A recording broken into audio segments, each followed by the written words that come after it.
Grow My Cleaning Company teaches owners of cleaning companies just like you how to grow your company, make more money, and finally take charge of your financial future and your life.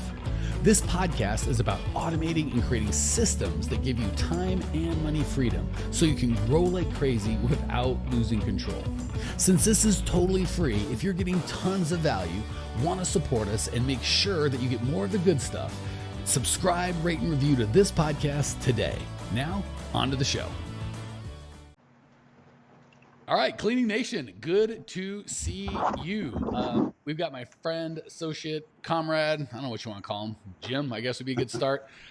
He came on, gosh, feels like a couple weeks ago, and holy crap, did you guys love Jim. So we had him back. Jim manages our sales team. The big event that we've got coming up in October, he and his team are managing to help make it amazing. He's actually going to be emceeing it.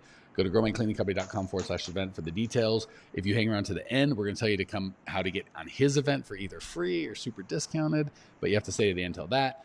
Anyway, we had such a good time with Jim. We wanted to have him back, and he did such a good job. I'm like, Jim, what do you want to talk about? He's like, I want to talk about selling, making money, growing when it comes to COVID, when it comes to an election coming up. We're recording this early September 2020 election year.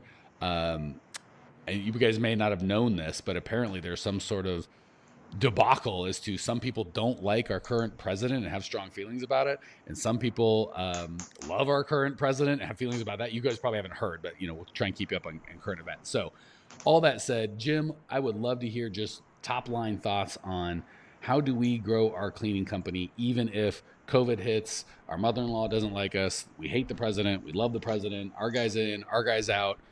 How do we go? Oh, and Marco says, I saw that video. It was awesome. So we have one person verifying that Jim Pryor kicked butt. And it wasn't. Let me see if I can add that to watch this. I think I added it to the recording. We'll see. Anyway, go ahead, Jim. Talk to us. Yeah. Hey, thanks for having me back. And Cleaning Nation, you guys are rock. We're connected and a part of your world. I love being able to hear all of your successes through the team. Any of you who had a conversation with somebody in order to come into this world, or you're talking to somebody on our team, or that we've been training and engaging with, and they're hugely fond of you. So we love this nation, the world that you guys are all rocking here. And the thing that I'm really present to, I'm probably to almost an unhealthy level, pretty involved in what's going on politically. Not that I'm out in the streets with signs, but just that I consume a ridiculous amount of content. So I know stuff that I probably don't need to know, and you probably don't have any necessary knowledge of, which is great because now you can just tap into me. But the thing that I see across the board is that there are unreasonable responses to what happens in Washington. There are people who are so angry that they're burning the streets, and call it which one. I'm not here to take sides or BLM this or not, or Republican, Democrat, none of that. I'm just focused on the responses. I'm focused on how you respond. I'm focused on how your potential clients respond, how your marketplace responds. Because if you're polarized, if you're on one end of this saying, we got to solve all of this because the world's going crazy, well, then we got to walk you down a little bit off that ledge, because it's not like that. And if you're at the other end saying, who cares? Well, then you're being a little bit tone deaf. And if you're going to take a marketing message to the world, to your marketplace, to your potential clients, and you're not addressing it, they're going to think something's wrong with you. So you have to be aware of what goes into the decisions that people make. All right, so I've got to jump in with a question of a few, and I invite Jim on because he's such a rock star, and I immediately disagree with him. So first of all, we'd say hey to Jennifer and Lou. Glad to have you, both coaches on our team, and if anyone needs any help, just be like, hey, help me out, coach, and one of those guys, gals will jump in and give you some love. So first of all, I want to agree with, so funny, to all of our vendors and partners like Jim and his team, I'm constantly bragging on you guys, Cleaning Nation, in terms of just what amazing people you are. And it's funny because it always happens the same way. When I first tell people, they're always like, oh, yeah, that's nice. Obviously Mike likes his people. What are you going to say? They suck. But you could tell they don't know. And then they come in and start working with us. And usually 2 to 6 weeks in, they're like, holy crap, your people are so nice. They're so hardworking. They're just the best. I'm like, I know, I told you. So I just want to tell you, we love you guys. And I'm so proud of our vendors when I get to tell them what is really a selling tool when I'm trying to get the top talent to work with us, of you are going to get to work with the best of the best of the best. So This message is super important to most people, but I like to say for Clean Nation, I feel like you guys are already doing maybe a better job than most, but we want to help you kick it up to another level. That said, I want to ask you something because I take a very different tack, Jim. And I'm not saying it's right or wrong. I'd love your perspective. So I used to I try to listen to both things I agree with and don't agree with, right? I don't want to be that guy that's like echo chamber, do my own thing. The problem is I found when I listen to things I didn't agree with, I just get frustrated. And then when I'm like, fine, I'll listen to things I agree with, and I just get frustrated, right? Because they get me all fired up the other way. And I certainly don't want to be ignorant, and I don't want to be out of touch with society. But man, oh man, lately I've been putting such a priority on like a media fast. Like I just don't let any of that garbage in because I'm not strong. I feel like I've got a pretty powerful mindset, but holy crap, I start reading that, I just get pissed off and I get all fired up. So walk me through what's too much, right? Where I'm just like, I'm complete. And sometimes people will be like, did you hear about the whatever example it is, white people treating black people bad, black whatever people treating well. And I'm like, haven't even heard about it, don't even know about it. And as soon as they start hearing about it, I get all pissed off. And I'm like, is that something I needed? Am I getting way too sensitive, or what's your take on all that? It's interesting because I would take the same approach that I take when I've sold a lot of things, and I can't stand the saying that you can, you're such a good salesman, you can sell shoes to a man with no feet. Well, that implies that I'm a horrible salesman. Yeah, you're a horrible person at least. Yeah, because somebody with no feet doesn't need shoes. Okay, but I get the sentiment. But I can sell something to somebody sight unseen, simply because I'm not selling the product. I'm selling you on being committed enough to seek the solution, right? And so with that perspective, you don't need to really know what's going on in the White House. You don't need to know what the press debriefings are. You just need to know that it's going to potentially affect the people who are making a decision. Whatever happens, the rules, regulations, they're going to affect taxes. They're going to affect, licensing. Who knows, right? So being aware of something happening is important, but it's more important to understand that they may have some hysteria in their decision. If you're ignorant to it, then you'll lose the opportunity to sell them, right? Because people are caught up in varying degrees in what they hear. And we have to be able to help them synthesize what's going on there, to help them see that it's not as important as it seems, or that it's very important, whichever. But we need to know why it's important to them. And so tapping into that piece, like, so what's going on with you here? And we just need to know, like there's a lot of people that are making decisions. How's that impact you? You can do a quick temperature check right in the beginning of the call. They'll tell you, I don't pay attention, or they're going to be like, the world's ending. Then you'll know how to navigate the conversation, but you got to tap into it. So let me repeat what I thought I heard you say, because if I got it right, it's pretty important. It's not as important as what's going on. It's more important how they're feeling about that, and I have to understand that before I can really help them. Because if I don't know where they're at, I can't give them value. Is that fair? Did I miss? Absolutely. Okay. Absolutely. So it's tapping into that perspective that they're bringing. So walk me through that, because it doesn't matter who gets elected here in a couple months. Half the country's going to want to set it on fire, and the other half's going to be like, thank God, right? Which is so sad. I remember when I was younger, maybe I'm just being naive, but my guy won, or gal, well, historically it's been guy for the president. My person won, or my party won, whatever, or lost. And, maybe Jim and I had a different party or different beliefs, and he'd bust my chops, or I'd bust his chops, right? Like apparently he's a Knicks fan, God forbid. So we can still be friends. I don't have to hate his family, want to burn his thing down. But now it's like, oh, no. So how do we deal with just the heightened people losing their damn minds, right? Whether you think you're right, I think, who freaking cares? Like, that's now all of a sudden the basis of how we create relationships. And then B, how do we deal with that guy or gal that's like, oh, because my guy won, I'm going to do this, or because my guy didn't win, I got to do that? How do we save them from that? Because obviously it's not going to help them. Yeah, well, the first thing is helping. I talk about normalizing. I use a term called normalizing the environment. So help them understand first and foremost that crisis is nothing new.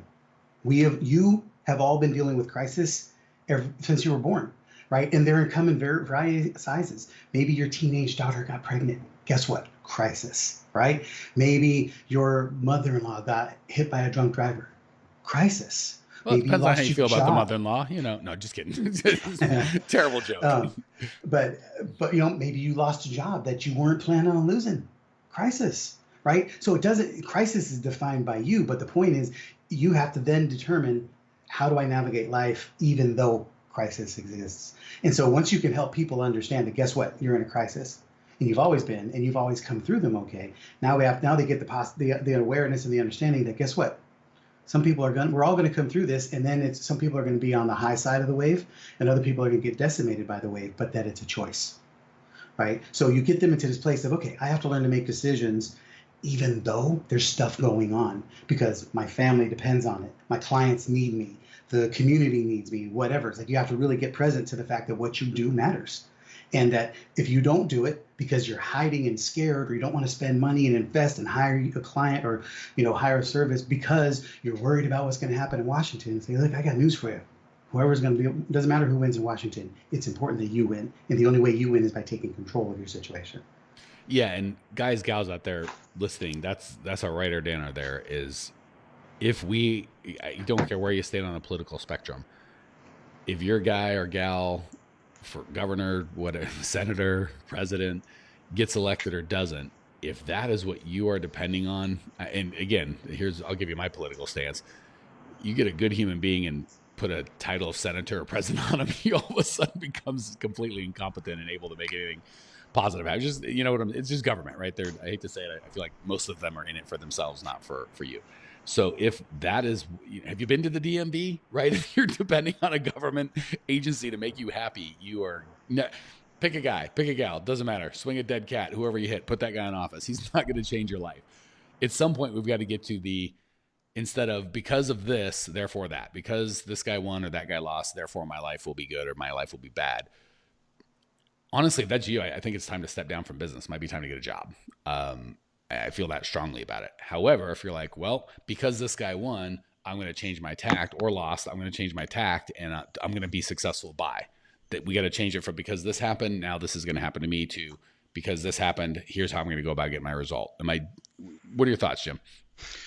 Absolutely. And here's the part where I mentioned tone deaf, and anybody who's noticing my mic adjustment, I finally got the right mic setting on this thing here. So yeah, we were all you can very hear me upset. Now. So I don't. Have you heard of Maslow's hierarchy of needs? Yes, but okay. So it's something that we infuse into our sales training, and it's more of an awareness exercise than anything. There are levels of survival, and it's often in sales when you're talking to people about like what's your best dream and how you're going to get there and all of that, right? And that's easier to do when somebody's in a normalized environment. When they're in a crisis mode, and you're talking about how great will it be when your problem's solved, they can't even think about that because they're at the bottom rung of the hierarchy, which is, where am I going to get my food? How am I going to breathe? Where will my next check come from? Am I going to survive this? So because the media has them bombarded with all this nonsense, the people you're talking to are potentially thinking about, I can't invest in this because I don't even know where I'm going to eat tomorrow. There's I can't even go outside. I'm going to drop dead if I go outside and take a deep breath, right? Exactly. So you have to go down there first to meet them where they are and help them walk them off this. Because realistically, if you're one of those people thinking that, let me just tell you, you're going to be okay. You're going to be okay. You're going to survive this. You know that you don't really believe that you're starving and dying for food. Because if you are, that's great. Let's not talk about cleaning company mentorship or any of that. Let's talk about you getting connected to a food source. Okay, but if that's not your reality, then don't pay attention to what the news is telling you. Let's get you above that, get you up to your knees. Now that we got you to your knees, now let's talk about the fact that, guess what? You actually have an opportunity to earn money. You're not unemployed and at food lines, right? And you're not dying, and there is air, and there is opportunity. It may not be the opportunity you want, but there's opportunity. So now we get you up from your knees back up to your feet. Now we move them one step at a time to this place of, okay, this isn't as bad as I'm making it, and I can choose this, right? But then you have to be sensitive and aware, because like in my personal world, I've only known one person personally who had a mortality with COVID. That doesn't mean that it's not. I also, if you run across somebody who knows 3 people who died, they're going to have a way different reaction than I will. Right? So you got to be sensitive to what their situation is. How's this impacting you? I would do a temperature check without having a stance or a position on COVID or on the election. I think it's important to drop a thermometer into the environment and say, where do they stand? Because you can't just say, it doesn't matter if they say, dude, my cousin just died. Right. So we typically, if we have a different stance than them, want to just go right to, it doesn't matter, or it matters more than you think. You're making too big of, if I disagree with you, you're making too big of a deal of it because my deal's down here and you're up here, or you're not making a big enough deal about this. So wherever it is, we got to leave our political stance and move to my stance is I'm here to serve you. And if that means I got to get where you're at, not that I have to agree, right? Like I can serve Right. the people that have different religious or uh, political beliefs, or like the wrong basketball team, like Jim here. I can still learn from him and have him benefit. So yeah, it reminds me. I remember when I was young, many moons ago, and I forget what year it was, but it was like 80s, 90s. And there's, the big, depression, economy's bad. And I remember just thinking like, just from my youthful, like my parents talked about it, you hear it on the news and you're like, oh, I guess we're broke, right? I was just like, oh, I guess this bad thing. I didn't understand. And I kept going. I didn't understand how it affected me personally. And spoiler alert, it didn't affect me at all. Well, it did meant, in my real life, outside of my brain, inside my brain, I had the effect. And then having gone through this, this is the first kind of pandemic where I was mentally powerful enough to just go, this doesn't have to affect me at all. Like I can, or it's going to affect how I serve you guys, right? What we want to do, but it doesn't have to affect me. And I think a lot of that had to do with the intentional turning off of the news and just being like, okay, I'm going to kind of form my own opinions. And I tend to surround myself with guys and gals like Jim and his team and people that are super positive. How can we, when we talk with people that aren't there, do a good job of, it's kind of like if I'm on top of the table, I'm trying to pull you all up, there's as good a chance you're going to pull me down as I'm going to be able to pull you up. How do we meet them where they need to be without getting infected, so to speak? Does that make sense? Yeah, great question. Um, it's vital that the first sale made every day is to yourself. It's I can't tell you how important that is. Hold on, we're going Uh, to say that again for everyone that heard that or didn't write it down. The You say it again. That was so perfect. it's vital that the first sale that you make every single day is to yourself. So true. You have to get yourself up to here. Think about it like this. Whatever you sell, doesn't matter what it is. You can sell paper clips or you can sell heart surgery. Whoever's coming to you is broken in the area of what they're buying. That's why they're buying it. So that part of them is missing. So what you have to be focused on is that the people who are broken in that area potentially aren't in the position to make a great decision about it because it's impacting them. So we don't want them making decisions from down here. We need to elevate them so they get their head above the riffraff, above the noise, and they can look down on what's there and say, huh, that's a good decision. I see it more clearly from here. Your job in a sales conversation or an entire sales process is to elevate them above the junk because we don't want them making decisions. Broken people don't make good decisions. You have to get them to a place where they can see clearly. And the only reason I bring it, we're really focused on like this COVID and right, we're getting to a big election marketing campaign. It's going to be centered around, doesn't matter who wins in Washington, you get to control if you win. That's going to be the theme of it. So, but you have to first start where they are, lift them up out of the muck, and then get them to see what's possible, get them to rise above. Now you can start talking about buying your product and why should they and why you versus the other guy and how much and how do you overcome price objections. Most of the time, you're going down to the sewer or their gutter or wherever they're broken and you're trying to sell them down there. They're not in a position. Let me. My wife and I, who Mike knows, and she's the most amazing woman that I know. We separated in 2008 when all the financial crisis hit. I was in mortgage and I did some things inappropriately with money, cost us everything, bankruptcy, foreclosure, all that stuff. We separated for over a year. And my office went to puts and everything. And there was a company here that was really doing well. And a friend of mine connected me to him. And I went in there thinking he was going to hire me to run his mortgage team or do something like that. And I walked in, I said, hey, I don't know what you have to offer. I'll give you my best. And he goes, oh, he started laughing at me. He goes, no, you're in no position to be hired by me. Oh He my goes, goodness. he knew I was a Christian and he was a Christian. He said, I just want to see how you're doing. I want to see how your heart's doing, how your soul's doing. I just want to see how I can serve you. And we had a conversation, a conversation I'm tremendously grateful for.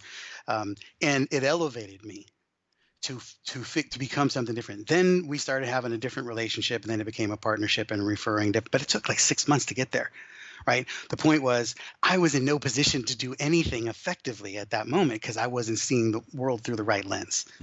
And we have to have that same perspective when people show up to us. The moment they talk to you, they may not be in a position to be making a buying decision. So your first step may be to elevate them first, then feed them, then come back and talk to them. And so one thing that happens in a crisis economy is you have to be able to, we use the term more.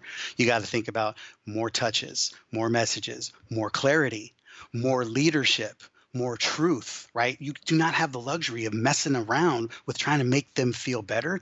They need to see the truth and hear the truth imperatively. It's vital because you may be the only person telling them the truth. Like if you don't solve this problem, you won't have a crisis to recover from because you'll be out of business in 90 days. If they don't hear that from you, they might not hear that from anybody. You have to let them know this stuff is actually on point. Man, that is so good. All right, I'm gonna end with that was such a good kind of big picture conceptual thing. Now Danielle asked a kind of more specific question. I feel like we'll end on this because this is a perfect kind of question that people will be asking like on a very specific. So Danielle says some are going to say, well, depending on who wins, cost is going to go up because taxes are going to go up. Like, how do you respond to that guy or that gal? That's a perfect kind of specific example of what might happen here. Okay, so play out either scenario. If costs go up, how are you going to handle it? That's a great point. Right? Do you need to have a better strategy? Do you need to be smarter? Do you need to know what to do specifically? Would it be easier if you're following a blueprint that somebody else laid out for you because you now have to do things smarter because things are going to cost twice as much?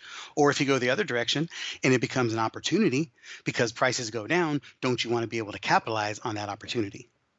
Yeah, it's so funny how when they've got a problem that's a real problem, they come to you for help. Everyone oftentimes wants to use excuses or smokescreen, but it really doesn't matter. So people come to you for commercial or residential cleaning. Well, prices are going to go up or things are getting more expensive. This guy's going to win. Listen, either you need help, in which case let's get you taken care of, or you don't, in which case it doesn't matter. But yeah, it's I think that, and the cool thing is a lot of what you said, Jim, is such a gift, whether you sell them or not, right? Like it's awesome to be able to get off of a sales call, whether you get a check or don't get a check, and be like, I know I helped that guy or that gal, right? I got them from this low place of hopelessness. Even if you don't sell anything, but you take someone that was hopeless and get them hopeful, that's such a gift. And I think if you just bring value to people like that over and over and over, conversation after conversation after conversation, you can't help but get wealthy, right? Whether this guy buys or not, who knows? And it's a heck of a lot more fun than trying to sell shoes to people with no feet, right? And be like, haha, I got that guy's checkbook. All right, guys, gals, if this is like, holy heck, this is what I need, let me give you a spoiler alert. Wait, are we doing it? No, we're before the election. But no matter who wins, we are doing our event. We are going to have, dare I say, way too much fun in 3 days while we give you the tools that you need to change your life.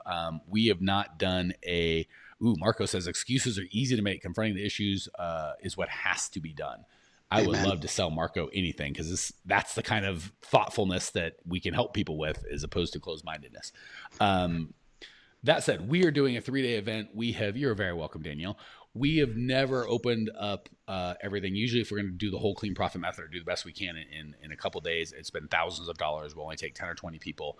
For the first time ever, we are going to invite whoever wants to come for, I think it's $97 for a regular ticket, $300 for a VIP. If you want to come live, there's a super Mac Daddy thing open to 8. You can go see what that is. But go to growmycleaningcompany.com/event. There's going to be hundreds of people there. Jim's going to be there. His team's going to be there. You guys are going to get to see the whole behind the scenes of what it looks like. We're going to spend 3 whole days putting together not just your mindset, right? The stuff that we're talking about in terms of how to look at life, whether things this or that or whatever, things that we can't control, how to respond so you're going to win every time and give you the systems and processes that you need. Jim, like I said, is going to be the MC, and as a special bonus, we've not put this anywhere yet. If you would like, Jim's going to have an event right after us. So we are focused specifically on how to grow your cleaning company. Jim is focused specifically on how to sell better, bring more value, be a better salesperson, increase your sales skills. Is that fair summary of what you're talking about? Okay. Yep. Cool. And he is so committed. And again, you got to love this freaking guy. He is so committed to our people and so interested in you guys getting the results that you want. He has said, I don't want to say it for sure because I'm not positive. Everyone that buys a ticket to our event is going to either get free or free upgrade or completely free or some fantastic deal.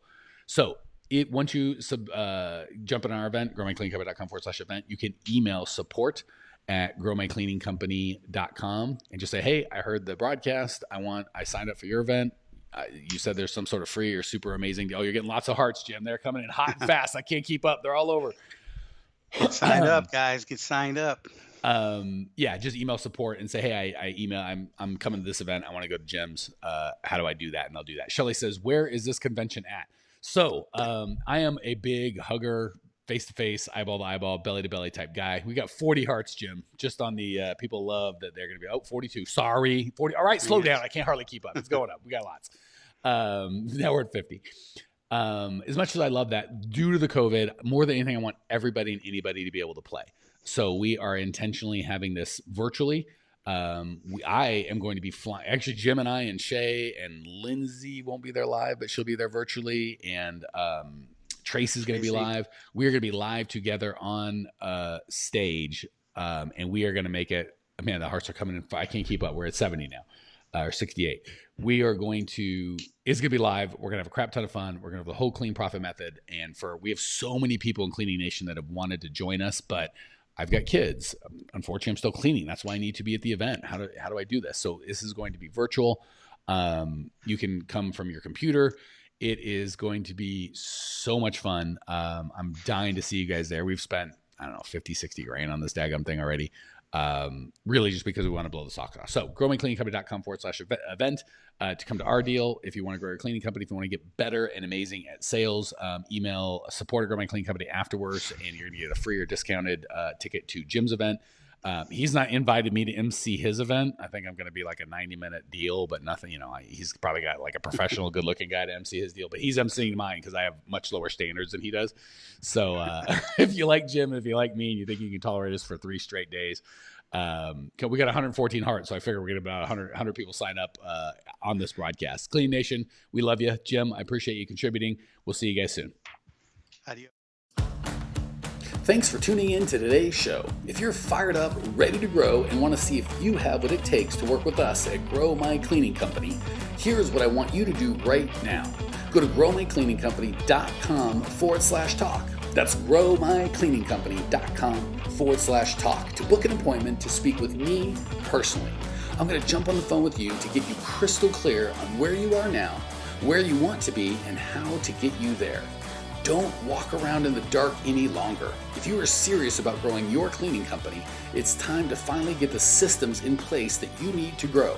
We've helped hundreds of owners of cleaning companies not only grow their business and their personal freedom, but give back to their community as well. If that's what you're looking for, head over to growmycleaningcompany.com/talk and book a time to talk with me personally. I can't wait to get to know you and your business.